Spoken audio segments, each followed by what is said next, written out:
네, 감사합니다. 특창 잘 들었습니다. 저에게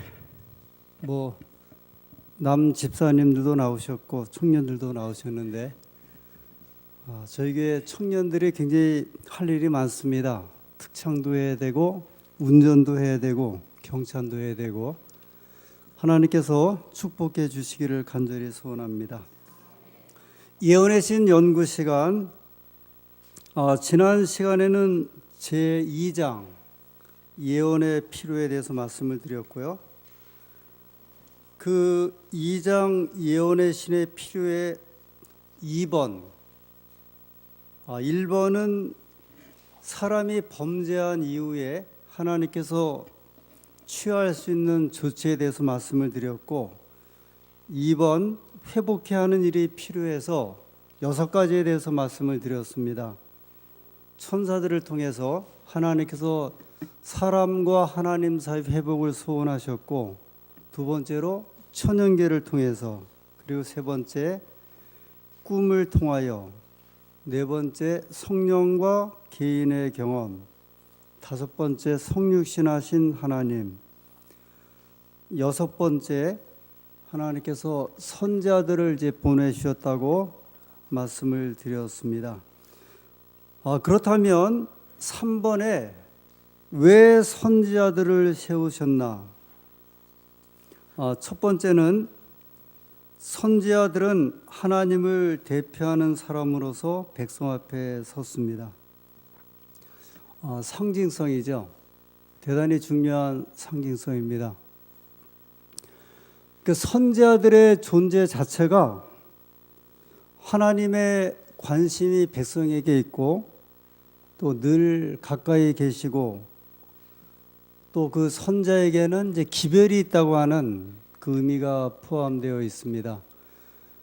제가 중국에서 이제 사역하고 있을 때 미국에서 투병하시던 신계현 목사님이 돌아가셨다는 소식을 이제 인터넷을 통해서 알게 되었습니다.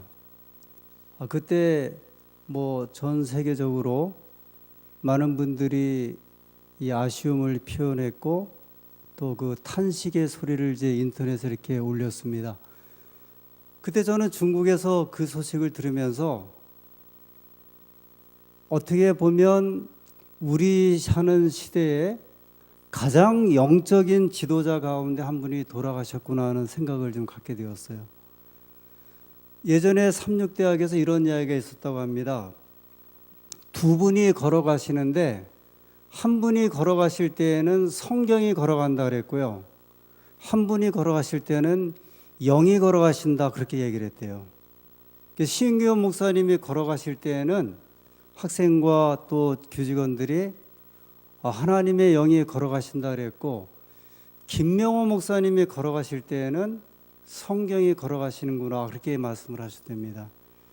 그러니까 신규현 목사님과 예를 들어 김명호 목사님이 그 자리에 서 있을 때, 또는 대학에 있을 때, 또는 이 강단에 서 있을 적에 그 자체가 그 당시에 하나님의 백성들 또는 신학생들에게는 이 하나님의 기별을 대표하는 사람으로 이렇게 말씀을 하셨고 보셨습니다.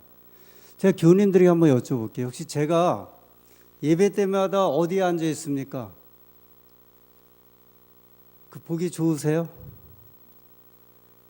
정말 전에 어느 교회에 있을 적에 한 교우님이 제일 교회를 딱 들어오면 이 앞자리부터 이렇게 딱 쳐다본대요. 어떤 경우에 제가 이제 그 자리에 없을 적에는 어디 가셨지? 근데 그 이야기를 하시면서 제가 거기 앉아 있는 그 자리 자체가 굉장히 상징적이었나 봐요. 이 말씀의 의미를 아시겠죠? 교우님들이 자기 자리를 딱 지키는 것 자체가 굉장히 상징적인 것 같아요. 왜냐하면 그 자리에 나라고 하는 사람이 이제 앉아 있다고 하는 표현인데요. 특별히 이 선지자들은 이 구약 시대에 있어서 이 선지자들이 존재한다고 하는 것은 하나님을 대표하는 사람이 우리 앞에 서 있구나 하는 아주 중요한 의미가 이제 포함되어 있습니다. 우리가 보통 대통령 그러면 나라를 대표하는 사람으로. 그래서 이제 예를 들어 대통령이 무슨 변이당해서 죽거나 그러면 이상하죠. 5천만 명이 있는 나라에 한 사람이 갑자기 죽으면 이 나라 자체가 완전히 이렇게 혼돈에 빠지고 이런 일이 종종 벌어지고요. 예를 들어서 남북간에 아주 중대한 문제가 있을 적에 그 한 사람이 대통령이 이제 무슨 선언을 하거나 발표를 하는 걸 통해서 나라가 안정되기도 하고 어떤 길을 잡아가는 모습을 이제 보게 됩니다. 이 선지자들은 첫 번째로 하나님께 선지자들을 세우신 가장 중요한 이유 중에 한 가지가 하나님을 대표하는 사람으로 백성 앞에 섰습니다. 두 번째는요, 선지자들은 계속해서 하나님의 백성들에게 하나님의 교훈을 주지시켜 주었다. 열왕기하 3장 11절의 말씀입니다. 열왕기하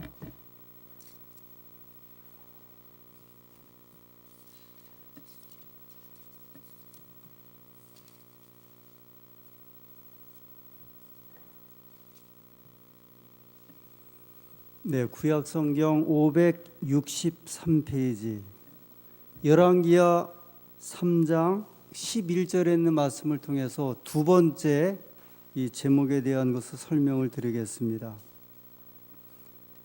여호사밧이 가로되 우리가 여호와께 물을 만한 여호와의 선지자가 여기 없느냐? 이스라엘 왕의 신복 중에 한 사람이 대답하여 가로되 전에 엘리야의 손에 물을 붓던 사밧의 아들 엘리사가 여기 있나이다. 이게 이제 3장 1절부터 전체를 통해서 말씀을 드려야 되는데, 이 당시 이 북방 이스라엘하고 남방 유다로 이제 갈라져 있을 적에 북방 이스라엘의 왕은 여호람이었고 남방 유다의 왕은 여호사밧이었습니다. 그런데 때때로 이 북방 이스라엘하고 남방 이스라엘이 이제 전쟁을 하기도 하고 싸우기도 했지만 어떤 때에는 동맹을 맺었어요. 그래서 이제 남쪽 그 이스라엘하고 북쪽 이스라엘, 이 이스라엘 민족이 동맹을 맺어서 주변에 이제 민족을 치는 일이 있었는데, 이때는 모압 그 군대와 전쟁이 벌어지고, 그래서 이제 북방 이스라엘과 남방 유다가 동맹을 했습니다. 군대를 모아서 이제 모압 군대를 치는데 생각보다는 쉽지가 않았어요. 그래서 이 성경에 보면 7일 동안 이제 막 고생을 하고 그러다가 물이 부족하고 그래서 이제 물을 구하는 이야기가 나와. 하여튼 굉장히 고생했던 이야기들이 소개됩니다. 이때에 북방 이스라엘의 왕은 이제 불평하기 시작을 합니다. 이 전쟁이 하나님께서 우리를 도와주시는 전쟁인데 왜 이렇게 우리가 고생하는가? 그래서 이제 이 고생의 원인을 누구에게로 이제 돌리고 있었냐면 하나님에게로 돌리고 있었고, 근데 사실은 하나님은 이 전쟁에 대해서 승인하지 않으셨어요. 뭐 말씀하신 적도 없고 물어본 적도 없고 자기들끼리 이제 전쟁하겠다고 나섰다가 어려움을 겪으니까 북방 이스라엘의 왕은 하나님을 원망했는데 남방 유다의 여호사밧 왕이 한 말이 3장 11절의 이야기예요. 이 어려움이 있을 적에 뭐라고 말했어요? 여호사밧이 가로되 우리가 여호와께 물을 만한 여호와의 선자가 여기 없느냐? 그러니까 이런 어려운 상황에 북방 이스라엘의 왕은 하나님께 이제 불평을 돌린 반면에 남방 유다의 여호사밧 왕은 누구를 찾아요? 선자를 찾습니다. 혹시 하나님의 백성들이 어려움을 겪을 적에 가장 먼저 찾으시는 분이 누구세요? 뭐 어떤 면에서는 이제 우리가 신앙인으로 말씀하신 대로 하나님이시죠.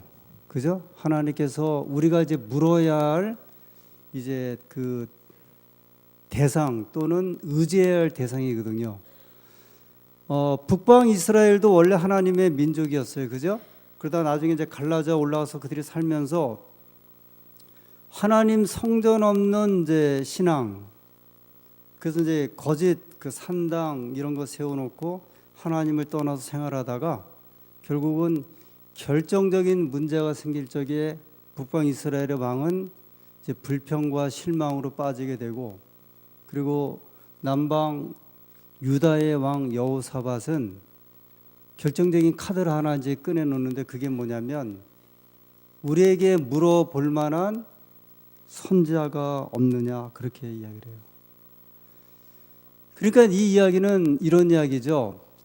이 당시에 하나님의 백성들에서 심지어는 왕까지도 선지자에게 기별이 있다고 하는 의미를 저게 이제 포함하고 있는 겁니다. 그래서 선지자에게 물어보면 하나님의 기별을 들을 수 있다. 우리에게 정말 그 든든한, 예를 들어서 우리를 이렇게 뭐 도와주고 변호할 만한 사람이 있다고 하면 그것은 우리에게 대단히 큰 축복이라고 생각이 됩니다. 혹시 저희 교우님들은 이제 잘 이렇게 그 소식을 접하지 않으셔서 좀 모르실 터인데, 한국에 있는 이제 특별히 교회들이 굉장히 어려워요. 특별히 우리 제7 안식 예수님 교회가 교회 내부적으로도 좀 여러 가지 어려움에 직면해 있습니다. 뭐 연합회도 그렇고, 뭐 동중연합회도 그렇고, 또 혼합회도 그렇고. 근데 종종 이런 얘기를 해요. 우리에게 원로가 없다. 원로가 없다. 그런 말을, 우리 교회에 이런 어려운 일이 있을 때 이런 것에 나서서 책망할 것은 책망하고 바로잡을 건 바로잡고 바르게 지도해 주실 분이 있다고 하면, 그리고 이런 때에 정말 필요한 기별을 하실 분이 있다고 하면 얼마나 이제 좋겠는가. 제가 이 예언의 서론에 대해서 말씀을 드릴 때 소개했지만, 제7일 안식일 예수님 교회에게 하나님의 그 선자의 기별이 있다는 사실은 대단히 큰 축복입니다. 더 이렇게 직접적으로 말씀을 드리면 선지자가 있다고 하는 사실은 대단히 큰 축복이라고 생각이 듭니다. 하나님께서 여호사밧에게 그가 자신 있게 선자를 찾을 수 있었던 것처럼, 또 오늘 우리 시대에도 이 선자를 구하는 이 주의 백성들이 되기를 간절히 소원합니다. 세 번째는 왜 선자들을 세우셨는가? 세 번째가 뭐죠? 백성들에게 시범적인 생활을 보여주기 위해서. 뭐 백문이 불여일견 그런 말을 종종 하죠. 뭐 100번 듣는 것보다 한 번 보는 것이 낫다. 그래서 이제 이 선지자들은 기별도 전하지만 때에 따라서 선지자들의 생활이나 어떤 모습을 통해서 하나님께서 이 백성들에게 기별을 주는 일이 종종 있었습니다.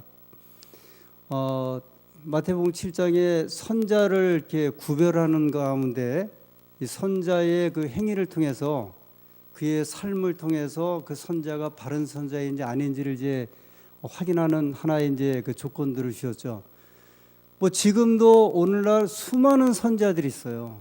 사실은 우리만 선자가 있다고 그러는 것이 아니고요. 이 세계 도처의 그 종교 집단 가운데 다 저마다 선자가 있고 기별자가 있거든요. 그런데 그 선자들의 생활을 통해서 그 선자들이 어떤 생활을 하는가. 경우에 따라서는 예를 들어 에레미야 선자 같은 경우는 이스라엘 백성들이 워낙 기별을 받아들이지 아니하니까 목에다가 멍에를 메고 예루살렘 거리를 이제 오르내리는 그런 모습도 보여주셨습니다. 그래서 너희가 만약에 하나님의 기별을 받아들이지 아니하면 마치 내 목에 멍에가 걸린 것처럼 하나님께서 이방 민족을 통해서 이제 멍에를 지우게 할 것이다. 어떤 경우에는 이제 꽃병을 갖다가 그 백성들 앞에서 집어던지면서 깨트리잖아요. 그래서 그 꽃병이 산산조각이 나거든요. 그때 마치 너희가 하나님의 말씀을 청종치 아니하면 이 꽃병이 깨어져서 산산조각 난 것처럼 이 나라가 아주 찢김을 당하고 백성들이 흩어질 것이다. 뭐 이런 이제 그 모습들 종종 이렇게 우리에게 이 기별을 통해서 말씀하십니다. 호세아 선자 같은 경우에는 하나님께서 누구랑 결혼하라고 하셨냐면 그 우리가 이제 창녀라고 하죠. 몸파는 누구죠? 고멜을 결혼을 시키잖아요. 그 민족적인 죄악을 하나님께서 선자를 통해서 이렇게 보여주시는 모습입니다.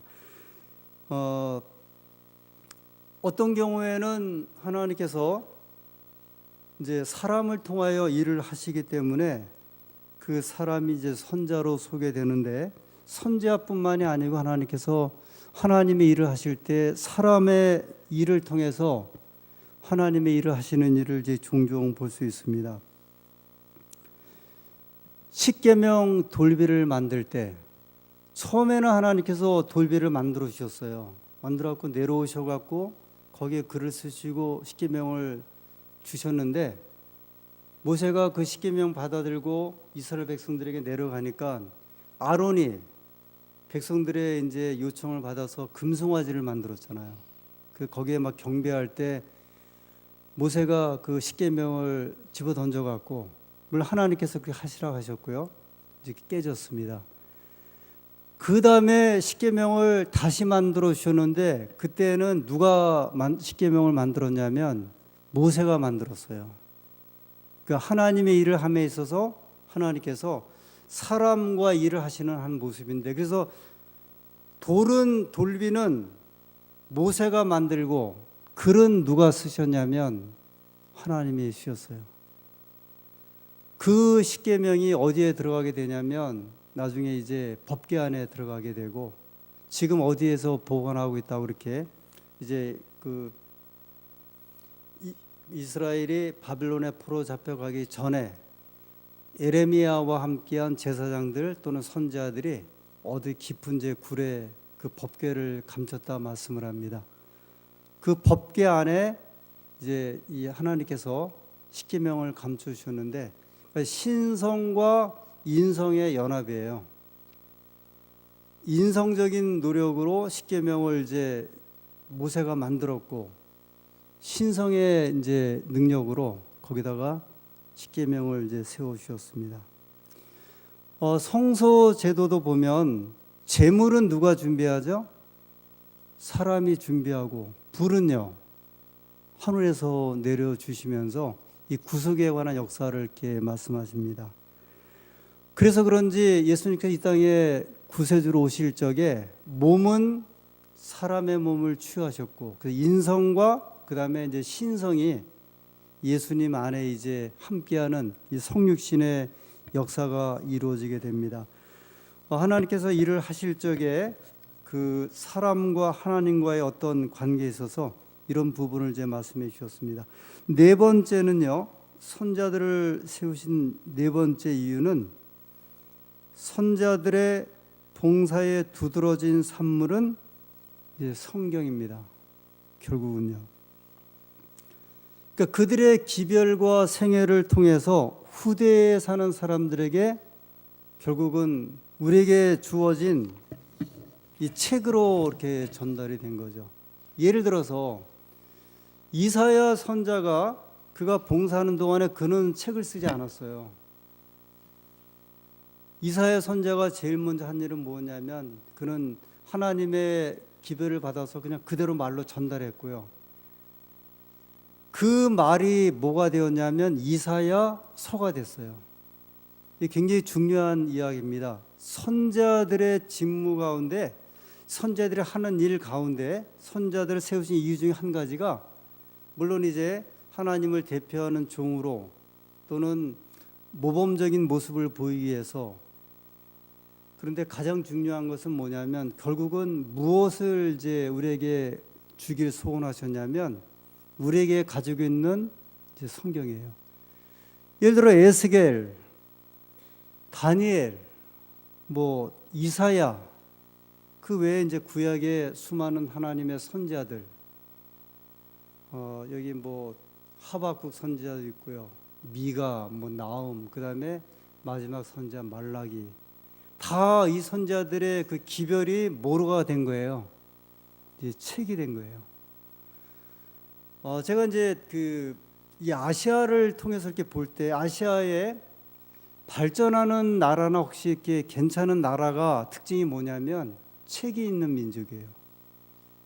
일본 민족들이 그 고대로부터 그들이 가지고 있는 이제 책을 통해서 민족으로 이렇게 쭉 이루어졌죠. 그들의 무슨 역사 지식이 책에 다 담아져 있거든요. 한국만큼 또 책을 가진 민족이 없거든요. 그냥 중국을 보세요. 그런데 이쪽 동남아시아 나라들은요, 한국이나 일본, 중국 같은 그런 역사적인 책들이 거의 없어요. 결국은 그 민족의 정신은 어디에 있냐면 결국은 책에 있거든요. 하나님 백성의 정신은 결국 어디에 있냐면 성경에 있는 거예요. 저희가 지금 신앙생활을 할 수 있고 하나님의 뜻이 어디 있는가를 알 수 있는 것은 뭐를 통해서 결국은 알 수 있냐면 이 성경이거든요. 그래서 하나님께서 우리에게 주신 이 선자들을 세우신 가장 중요한 이유 중에 한 가지가 결국은 우리에게 성경을 허락하시기 위해서 그렇습니다. 결국은 우리가 이제 예언의 신에 대해서 공부를 하고 있는데 예언의 신이 우리에게 주어진 이유는 아주 간단해요. 물론 그 당시에 하나님의 종이 이제 말로 기별을 전했고 또 그와 함께 아주 정말 10만 페이지라고 하는 우리가 상상할 수 없는 기별들을 아주 저희가 나중에 이제 보겠지만 17살에 계시받아서 87살에 돌아가시게 70년 동안 화입분이 그분이 쓰고 썼어요. 그 산물이 뭐냐면 우리가 가지고 있는 예언의 신이에요. 예언의 선물. 그 구약의 하나님의 종들의 가장 중요한 특징 중에 한 가지가 그들이 이제 성경을 우리에게 허락했다고 하면 이 마지막 시대에 하나님의 남은 교회 또 하나님의 남은 자손 남은 백성들에게 성경을 주셨다는 예언의 신을 주셨다는 사실은 대단히 이 중요한 교훈이 담겨져 있습니다. 제 3장입니다. 이 선자들의 직무 7가지가 있는데 이제 간단하게 말씀을 드리겠습니다. 선자들의 직무가 이제 앞에 거하고 약간 좀 연관이 되는 부분도 있는데요. 하나님을 대신하여 말합니다. 첫 번째죠. 하나님의 대변자예요. 제가 지난 금요일 시간에 그렇게 말씀드렸는데 교과 시간에 총론에 그랬나요? 제사장들을 다 어디를 쳐다본다고요? 등을 사람에게 보이고 이제 이런 식이죠. 그래서 이 앞을 향해서 그 장례식 이야기를 했죠. 뭐 대통령 장례식에 보면 불교 이 중들도 와서 다 어디를 향해서 이 죽은 사람을 위해서 다 염을 하고 독경하는 거고요. 가톨릭에서도 천주교에서도 의식을 하는데 다 죽은 사람을 위한 것이고 기독교 목사는 나와서 어디를 향해서 이야기를 하냐면 이 죽은 이는 이미 끝났어요. 그래서 살아있는 이에게 이 죽음에 대한 이야기를 하는 거예요. 인생의 유한함, 덧없음. 그래서 사람은 죽을 수밖에 없기 때문에 우리가 하나님께 돌아가야 구원을 받는다는 그 이야기를 이제 전하는 거거든요. 선지자들은 죽은 기별을 전하는 사람들이 아니고요. 이 산 기별을 전하는 사람들이었어요. 그래서 선지자들의 기별은 늘 새로웠죠. 새로운 것이 이제 쌓여서 뭐 이사야서는 66장이라고 하는 아주 긴 성경을 만들었고 욥기서 같은 경우에도 42장이라고 하는 아주 긴 성경을 우리에게 주신 겁니다. 두 번째 선지자들의 직무, 하나님의 이제 목적들을 밝히는 겁니다. 이것도 아주 굉장히 중요한 거예요. 아모스서 3장 7절의 말씀입니다. 구약 성경 아모스